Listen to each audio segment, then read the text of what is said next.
सत्ता में आज सबसे पहले लेकिन सरेंडर की बात, जिसमें एक सच छिपा हुआ है। यह सच पाकिस्तान और उसकी आवाम का है, जो भारत के साथ कल होने वाले T20 मैच से पहले बाहर आ गया है। आज सत्ता में हम आपको पाकिस्तानी कप्तान का हैंडशेक वाला दर्द भी दिखाएंगे और टीम इंडिया के कप्तान सूर्या का वो जवाब जो पाकिस्तान को चुभा तो बहुत होगा, लेकिन पहले उस सरेंडर की बात जो पाकिस्तान ने मैच से पहले कर दिया है। पाकिस्तान के लिए इतिहास में कई जख्म हैं, मैदान जंग का हो या खेल का। ये जख्म उस वक्त पर उसके सामने आ ही जाते हैं। इस वक्त T20 वाला इतिहास पाकिस्तान को बेचैन कर रहा है। यही वजह है कि जैसे पाकिस्तान ने मैच से पहले ही अपनी हार मान ली है। पाकिस्तान में इस वक्त कैसे टीम इंडिया के 2 खिलाड़ियों का डर बोल रहा है वो देखिएगा। कैसे पाकिस्तान में लाहौर से इस्लामाबाद तक भारत के धुरंधर ऑलराउंडर हार्दिक पांड्या का खौफ चल रहा है वो देखिएगा। क्यों पाकिस्तानी मीडिया से लेकर सोशल मीडिया तक टीम इंडिया के तूफानी बल्लेबाज अभिषेक शर्मा के चर्चे हैं। आज इसकी भी वीडियो कुंजी तैयार है। आज हम आपको पाकिस्तान और उसकी आवाम का वो डर भी दिखाएंगे जिसे देखकर आप कहेंगे ये डर अच्छा है।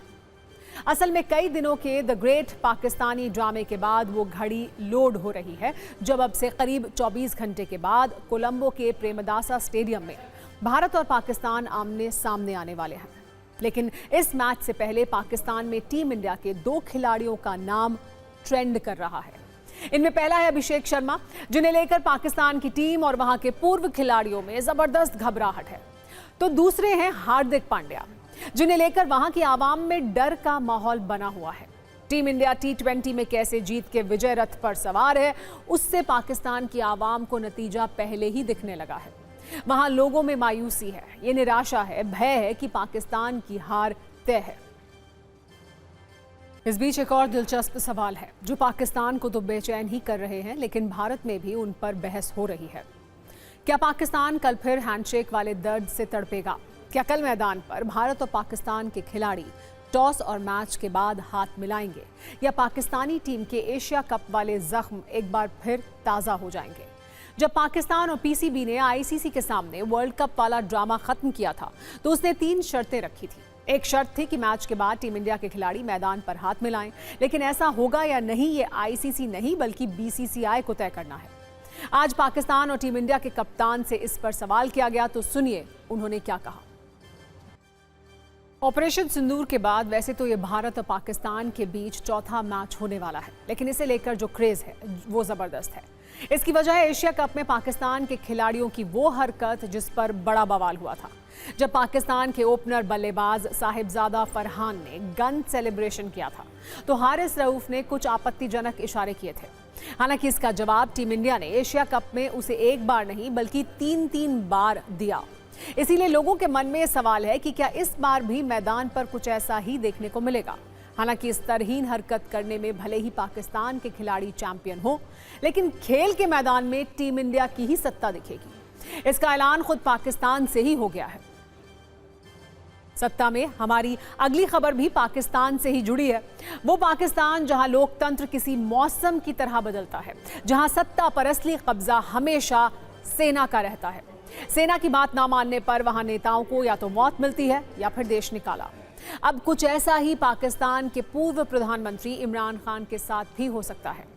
पाकिस्तानी मीडिया और सोशल मीडिया में इमरान खान को लेकर आसिम मुनीर के लंदन प्लान की खबरें तेजी से तैर रही हैं। पाकिस्तानी सुप्रीम कोर्ट में पेश की गई रिपोर्ट के मुताबिक इमरान खान की दाईं आंख की सिर्फ 15% रोशनी ही बची है। उन्हें तुरंत इलाज की जरूरत है। इमरान खान के समर्थकों ने इसको लेकर गुस्सा है। बड़ी संख्या में लोग सड़कों पर उतर रहे हैं। इस बीच ये चर्चा चल रही है कि आसिम मुनीर इस संकट से निकलने के लिए एक डील करना चाहते हैं, एक ऐसी डील जिससे इमरान खान के समर्थक भी शांत हो जाएं और इमरान को हमेशा के लिए पाकिस्तान से दूर भी कर दिया जाए। चल रही चर्चाओं के मुताबिक इलाज के लिए इमरान को लंदन भेजा जा सकता है। हालांकि इसको लेकर अभी तक कोई आधिकारिक जानकारी नहीं है। ना तो पाकिस्तानी सरकार ने कुछ कहा है और ना ही इमरान की पार्टी PTI ने कोई बयान दिया है। लेकिन पाकिस्तान के जो हालात हैं उन्हें देखते हुए मुनीर इस डील के लिए मजबूर होते हुए दिखाई दे रहे हैं, क्योंकि इमरान की गिरती सेहत से उनके समर्थक गुस्से में हैं। पाकिस्तान में संसद से लेकर सड़क तक प्रदर्शन किया जा रहा है। संसद में विपक्षी सांसद धरना दे रहे हैं, कामकाज ठप है। खैबर से लेकर पंजाब और सिंध तक पाकिस्तान में शहर शहर प्रदर्शन हो रहे हैं। इमरान खान के समर्थकों ने कई जगहों पर सड़कों पर जाम लगा दिया। ये लोग उन्हें तुरंत रिहा करने की मांग कर रहे हैं। सेना और आसिम मुनीर के खिलाफ जमकर नारेबाजी हो रही है। आज रात भी कई शहरों में बड़े प्रदर्शन का ऐलान किया गया है। इसको लेकर कराची, लाहौर और इस्लामाबाद तक सुरक्षा के सख्त इंतजाम हैं। इमरान समर्थकों के इस गुस्से से घबराए आसिम मुनीर और शहबाज शरीफ बैकफुट पर हैं। वो ऐसा रास्ता तलाश रहे हैं जिससे इमरान को भी रिहा हो जाएं और मुनीर की सत्ता भी बनी रहे। इसका संकेत पाकिस्तान के संसदीय कार्य मंत्री तारिक फजल चौधरी ने दिया। उन्होंने कहा कि इमरान खान इलाज के लिए जहां वो चाहें वहां ले जाया उन्हें जा सकता है। उनके स्वास्थ्य के मामले में कोई लापरवाही नहीं बरती जाएगी।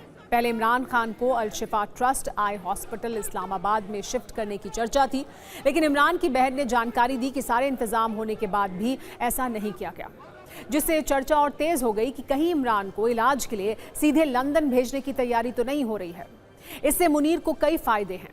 एक तो वो सेना के खिलाफ इमरान खान समर्थकों के विद्रोह से बच जाएंगे। इमरान खान की सेहत और उनके मानवाधिकारों को लेकर अमेरिका और ब्रिटेन से लगातार दबाव है। इमरान को लंदन भेजे जाने से ये दबाव खत्म हो जाएगा। तीसरा फायदा यह है कि इमरान खान को हमेशा के लिए पाकिस्तान की राजनीति से दूर कर दिया जाएगा। मुनीर की असीमित शक्तियों को पाकिस्तान में अब सिर्फ इमरान ही चुनौती दे रहे हैं। अगर इमरान डील करके बाहर चले जाते हैं तो मुनीर का रास्ता साफ हो जाएगा। अब जो कुछ इमरान खान के साथ हो सकता है वो इमरान की सरकार में नवाज शरीफ के साथ हो चुका है। जब जेल में बंद नवाज शरीफ इलाज के लिए लंदन गए और लौटकर नहीं आए। वर्ष 2019 में नवाज शरीफ पर भ्रष्टाचार के आरोप लगे, जिसके बाद उन्हें लाहौर जेल में बंद किया गया। जेल में नवाज शरीफ की तबीयत बिगड़ गई। नवाज शरीफ को इलाज के लिए लंदन जाने की इजाजत मिली। उन्हें अदालत से 4 हफ्ते की ही इजाजत मिली थी, लेकिन लंदन जाने के बाद नवाज शरीफ 4 साल बाद वापस नहीं आए थे। इमरान सरकार गिरने के बाद जब हालात बदले तो ही नवाज की पाकिस्तान में वापसी हुई। चर्चा यह है कि अब ऐसा ही इमरान के साथ करके शहबाज शरीफ सरकार इमरान से हिसाब बराबर करना चाहती है। हालांकि पिछले वर्ष भी इस तरह की चर्चा हुई थी। तब इमरान ने जेल से ही सोशल मीडिया पर लिखा था, मैं नवाज शरीफ नहीं हूं कि जेल से बाहर आने के लिए सरकारों से डील कर लूं। वैसे पाकिस्तान में नेताओं को देश निकाला देना कोई नई बात नहीं है।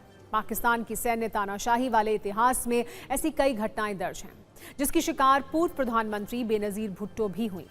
उन्हें जनरल जियाउल हक के शासनकाल में कई बार नजरबंद किया गया, जिसके बाद जनवरी 1984 में वो पाकिस्तान छोड़कर लंदन गई। मार्शल लॉ हटने के बाद ही 1986 में वो वापस लौटी। जब परवेज मुशर्रफ ने तख्ता पलट किया तो 1999 में एक बार फिर पाकिस्तान छोड़कर लंदन जाना पड़ा। मुशर्रफ से डील के बाद 2007 में बेनजीर वापस पाकिस्तान आई। ऐसा ही वर्ष 2000 में मुशर्रफ ने नवाज शरीफ के साथ किया। गिरफ्तारी के बाद डील हुई और नवाज शरीफ लंदन चले गए। उस दौरान 10 वर्ष तक वापस पाकिस्तान न आने की शर्त रखी गई थी। वर्तमान राष्ट्रपति आसिफ अली जरदारी के साथ भी ऐसा हो चुका है। भ्रष्टाचार के आरोप लगने के बाद वो 8 साल अमेरिका में रहे थे। यानी अगर मुनीर की डील वाली चाल सफल हो जाती है तो इमरान की आंखों की रोशनी बच जाएगी और आसिम मुनीर की सत्ता भी बची रहेगी। सत्ता में अब बात करते हैं शंकराचार्य वाले कलेश की, जो धीरे धीरे अब एक बड़ा मुद्दा बनता जा रहा है। इस कहानी में नए बयान आ रहे हैं, नए कटाक्ष आ रहे हैं, जबरदस्त सियासत भी हो रही है। वैसे तो ये कलेश पिछले काफी दिनों से चल रहा था, लेकिन यूपी विधानसभा में सीएम योगी के शंकराचार्य वाले बयान के बाद इस कलेश का एक्सटेंशन हो गया है। आप 3 बयानों से पूरी कहानी को समझिए। कल यूपी विधानसभा में सीएम योगी ने ज्योतिर्मठ पीठ के शंकराचार्य स्वामी अविमुक्तेश्वरानंद पर तल्ख टिप्पणी की थी। उन्होंने कहा कि हर व्यक्ति शंकराचार्य नहीं लिख सकता, मर्यादाओं का पालन सबको करना होगा, कोई भी शख्स कानून से ऊपर नहीं है। उनकी ये टिप्पणियां प्रयागराज के माघ मेले के दौरान शुरू हुए विवाद पर आईं। इस टिप्पणी के 24 घंटे के अंदर आज स्वामी अविमुक्तेश्वरानंद का जवाब आया। भाषा वही, अंदाज वही, तेवर वही। सीएम योगी पर सीधे सीधे सवाल उठाते हुए उन्होंने पूछा कि क्या एक मुख्यमंत्री तय करेगा शंकराचार्य कौन होगा। स्वामी अविमुक्तेश्वरानंद ने कहा कि बाकी तीनों पीठ के शंकराचार्यों ने उन्हें शंकराचार्य के रूप में मान्यता दी और पट्टाभिषेक करवाया। अब किसी और के मान्यता देने या ना देने का कोई सवाल ही नहीं है। ये कलेश आज और भी बड़ा हो गया जब इस विवाद में समाजवादी पार्टी के अध्यक्ष अखिलेश यादव की एंट्री हुई। अखिलेश यादव ने आज सुबह 9:26 पर सोशल मीडिया पर पोस्ट किया, जिसमें सीएम योगी पर कुछ तीखे और तल्ख पंक्तियों के साथ प्रहार किया गया। उन्होंने लिखा, पहन ले कोई जैसे भी चोले, पर उसकी वाणी पोल खोले। ये भी लिखा कि परम पूज्य शंकराचार्य के बारे में घोर अपमानजनक अपशब्द बोलना शाब्दिक हिंसा है और पाप भी। मतलब ये कि ये लड़ाई सिर्फ एक मुख्यमंत्री और एक संत की नहीं है, बल्कि ये बड़ा सियासी मुद्दा है जिसमें कई बयान, कई चेहरे, कई एंगल और कई ट्विस्ट अभी आने बाकी हैं। शंकराचार्य विवाद पर सीएम योगी ने पहली बार खुलकर बात की, इसीलिए विवाद की इस आग को एक नई हवा मिल गई है। सीएम योगी के सवाल पर आज स्वामी अभिमुक्तेश्वरानंद ने जवाब भी दिया और कई तीखे सवाल भी पूछे। ये पूछा कि सीएम बता दें शंकराचार्य कैसे होते हैं, क्या जो सीएम का समर्थन करे वही शंकराचार्य है क्या? किसी के प्रति झूठी बात सदन में खड़े होकर नहीं बोलनी चाहिए। सनातन धर्म में खलीफा पद्धति लाई जा रही है। ये भी कहा गया कि जो राजा होगा वही धर्माचार्य भी होगा, इसलिए आक्रमण किया जा रहा है। सिर्फ 120 सेकंड में इस लड़ाई को आप भी देखिए। हर व्यक्ति शंकराचार्य नहीं लिख सकता। हर व्यक्ति हर पीठ के आचार्य के रूप में जाकर के जहां तहां वातावरण खराब नहीं कर सकता। उन मर्यादाओं का पालन सबको करना होगा। ये बताने की कोशिश है कि हम प्रमाण पत्र देंगे जिसको वही शंकराचार्य होगा, और ऐसी तो कोई अपने यहाँ न तो विधि व्यवस्था है, न तो ऐसी कोई परंपरा है कि कोई प्रदेश का मुख्यमंत्री जिसको कह दे कि वही शंकराचार्य है, वही शंकराचार्य होगा। विधानसभा भवन में वहाँ पर खड़ा होकर के वो बोल रहा है ऐसी बात। क्या ये सही है कि शंकराचार्य का निर्माण भारतीय जनता पार्टी करेगी या उत्तर प्रदेश की सरकार करेगी? एक जिम्मेदार और मर्यादित व्यक्ति कभी इस प्रकार का आचरण नहीं कर सकता। हम लोग मर्यादित लोग हैं, कानून का शासन पर विश्वास करते हैं, कानून का शासन पालन करना भी जानते हैं, पालन करवाना भी जानते हैं। मुख्यमंत्री का पद किसी कानून से ऊपर नहीं हो सकता। कोई व्यक्ति किसी कानून से ऊपर नहीं हो सकता।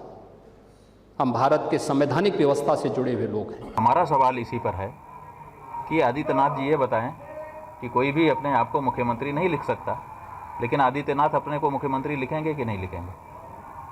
माता प्रसाद जी अपने को नेता प्रतिपक्ष लिखेंगे कि नहीं लिखेंगे? लिखेंगे ना। लेकिन जो शंकराचार्य है वो भी अपने आप को शंकराचार्य नहीं लिख सकता।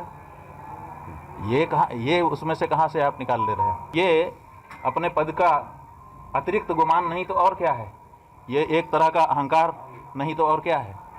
ये धार्मिक क्षेत्र में उनके द्वारा किया जाने वाला हस्तक्षेप है, जो कि लोकतंत्र में स्वीकार्य नहीं हो सकता है। इस पूरे प्रकरण में कैसे यूपी सरकार विपक्ष के सवालों का सामना कर रही है, आपको ये भी देखना चाहिए। अखिलेश यादव ने सीएम योगी पर कई गंभीर आरोप लगाए हैं।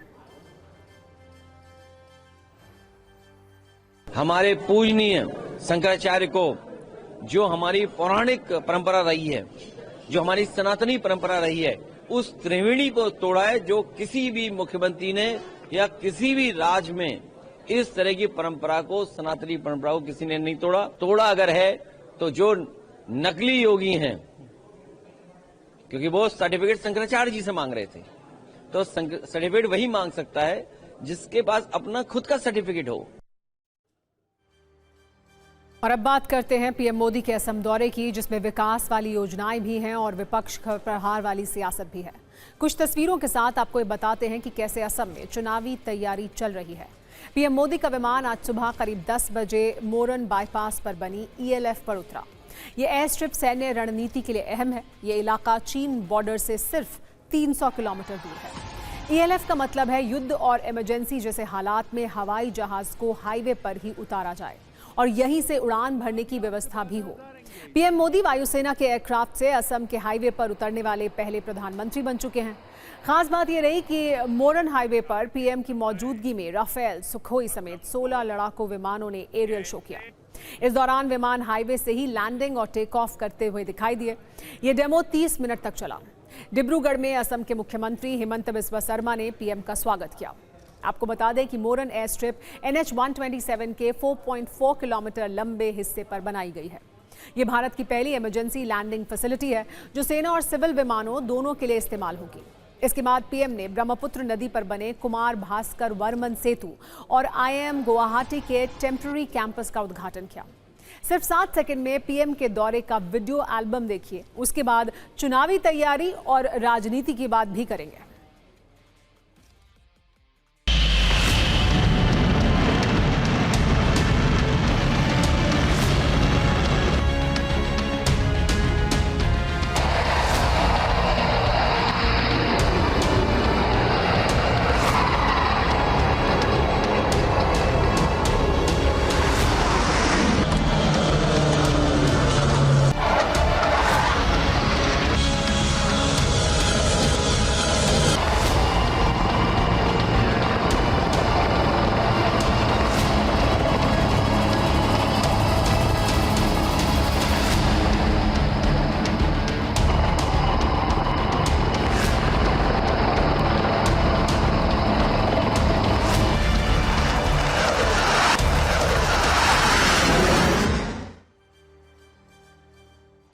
पिछले 3 महीने में पीएम मोदी का तीसरा असम दौरा है। असम में इसी वर्ष विधानसभा चुनाव है।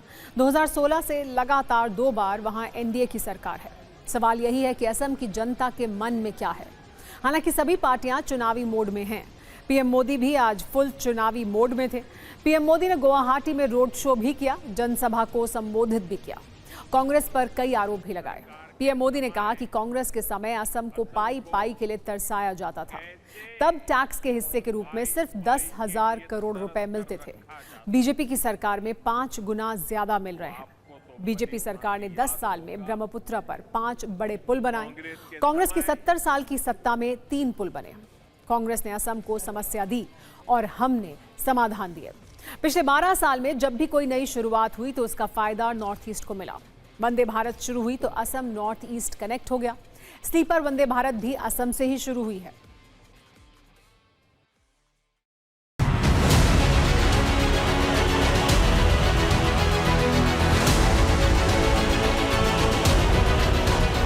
आज देश को सिर्फ एक और इमरजेंसी लैंडिंग स्ट्रिप नहीं मिली है, ये इस बात का भी प्रमाण है कि नया भारत अपनी सुरक्षा के लिए हर तरह से तैयार हो रहा है। कांग्रेस के समय में जब भी सेना के लिए हथियार खरीदे गए, उसका मतलब होता था हजारों करोड़ का घोटाला। कांग्रेस की सरकारें चाहे असम में रही हो या फिर दिल्ली में, उन्होंने असम को अपने हाल पर छोड़ दिया। कांग्रेस की 70 साल की सत्ता में सिर्फ 3 पुल बने थे, लेकिन हमने सिर्फ 10 वर्षों में 5 पुल बनाए हैं। कांग्रेस के समय असम को टैक्स के हिस्से के रूप में सिर्फ 10,000 करोड़ रुपया मिलते थे। अब भाजपा सरकार में असम को कांग्रेस सरकार के मुकाबले 5 गुना ज्यादा रुपये मिल रहे हैं। जो लोग नॉर्थ ईस्ट को भारत से अलग करने के नारे लगाते हैं, वो कांग्रेस के लिए पूजनीय बन चुके हैं। ये एमएमसी है, माओवादी मुस्लिम लीगी कांग्रेस, और इसलिए आपको कांग्रेस से सावधान रहना है। सत्ता में अब बात अरब में युद्ध वाले शोलों की करते हैं, जहां ईरान के खिलाफ अमेरिकी घेराबंदी लगातार मजबूत होती जा रही है। खबर है कि ईरान विनाश की फाइल पर राष्ट्रपति ट्रंप की मोहर लग चुकी है। जैसे ही अमेरिका की सैन्य तैयारियां पूरी होंगी, ईरान पर बम वर्षा शुरू हो जाएगी। तैयारियों को और मजबूत करने के लिए यूएसएस जेराल्ड आर फोर्ड को अरब सागर के लिए रवाना कर दिया गया है। खुद राष्ट्रपति ट्रंप ने इसका ऐलान किया। साथ ही ये भी साफ कर दिया है कि उसका मकसद ईरान की सत्ता से खामेनेई को हटाना है। उधर ईरान भी पीछे हटने के मूड में नहीं है। खबर है कि ईरान को मिसाइल प्रोग्राम पर अमेरिकी प्रस्ताव मंजूर नहीं है। इसलिए ईरान भी युद्ध वाली तैयारी कर रहा है। कई शहरों में मिसाइलों को तैनात कर दिया गया है। साथ ही अमेरिकी हमले से बचने के लिए S-400 डिफेंस सिस्टम को एक्टिव कर दिया है। रूसी S-400 सिस्टम अमेरिका के लिए एक बड़ी चुनौती है। खबर है कि मस्कत में हुई एक सीक्रेट मीटिंग में अमेरिका ने ईरान को समझौते की शर्तों वाली सीक्रेट फाइल सौंपी थी। खामेनेई के सलाहकार अली लारिजानी को दी गई इस फाइल में अमेरिका की तरफ से परमाणु करार की शर्तें थीं। बताया जा रहा है कि ईरानी सिक्योरिटी काउंसिल ने इन अमेरिकी शर्तों को मानने से इनकार कर दिया है, जिसके बाद से ट्रंप गुस्से में हैं और वो सीधे खामेनेई को धमकी दे रहे हैं। ट्रंप ने कहा ईरान में सत्ता परिवर्तन ही सबसे बेहतर विकल्प है। साथ ही एक बार फिर कहा कि अगर ईरान नहीं माना तो हमारे पास ताकत मौजूद है। ईरान के लिए एक स्पेशल टास्क फोर्स भेजी गई है। इस बयान के बाद साफ हो गया है कि ट्रंप भले ही कभी शांति और कभी संग्राम वाली बात कहें, लेकिन वो ईरान विध्वंस की प्लानिंग कर चुके हैं। रॉयटर्स के हवाले से मिली जानकारी के मुताबिक ट्रंप ईरान के खिलाफ एक ऐसी निर्णायक जंग चाहते हैं जिसके बाद खामेनेई का शासन हमेशा के लिए खत्म कर दिया जा सके। इसीलिए अमेरिका ईरान के साथ कई हफ्ते चलने वाली जंग की तैयारी भी कर रहा है, क्योंकि इस बार का अमेरिका ऑपरेशन मिडनाइट हैमर से कहीं बड़ा होगा। अमेरिका को अंदेशा है कि इस बार ईरान भी पूरी ताकत से पलटवार करेगा। इसीलिए अरब सागर में अमेरिका अपनी ताकत बढ़ा रहा है। इसी के तहत aircraft carrier USS Gerald R Ford middle east भेजा गया है। पहले USS अब्राहम लिंकन के जंगी बेड़े ने ईरान की घेराबंदी की। अब अमेरिका का सबसे ताकतवर aircraft carrier USS Gerald Iran पर निर्णायक प्रहार के लिए अरब सागर की ओर बढ़ चुका है। USS जेराल्ड आर फोर्ड सिर्फ एक युद्धपोत नहीं, बल्कि ये समंदर की लहरों पर तैरता हुआ एक एयरबेस है। ये युद्धपोत 2 परमाणु रिएक्टर से चलता है। ये 25 वर्षों तक ईंधन की जरूरत इसे नहीं पड़ेगी, इस तरह की क्षमता इसमें मौजूद है। इसकी ऑपरेशनल लाइफ 50 साल से ज्यादा है। 337 मीटर लंबा ये युद्धपोत लगभग 1 लाख टन वजन वाला है, जो 56 किलोमीटर प्रति घंटे की रफ्तार से समंदर में आगे बढ़ता है। इसके डेक पर एक साथ 90 फाइटर जेट तैनात किए जा सकते हैं, जिनमें F-35C stealth fighter, FA-18 super hornet जैसे फाइटर जेट्स शामिल हैं, जो दुश्मन पर हवाई प्रहार कर उसे बर्बाद कर सकते हैं। इसके अलावा मरीन और कॉम्बैट हेलीकॉप्टर्स की भी तैनाती रहती है। USS जेराल्ड का जंगी बेड़ा उसे लिंकन से भी ज्यादा घातक बनाता है। USS लिंकन के साथ 3 डिस्ट्रॉयर तैनात हैं, जबकि USS जेराल्ड के साथ 5 हाईटेक मिसाइल डिस्ट्रॉयर, यानी हवा के साथ साथ समंदर से भी डबल मार करने में सक्षम है।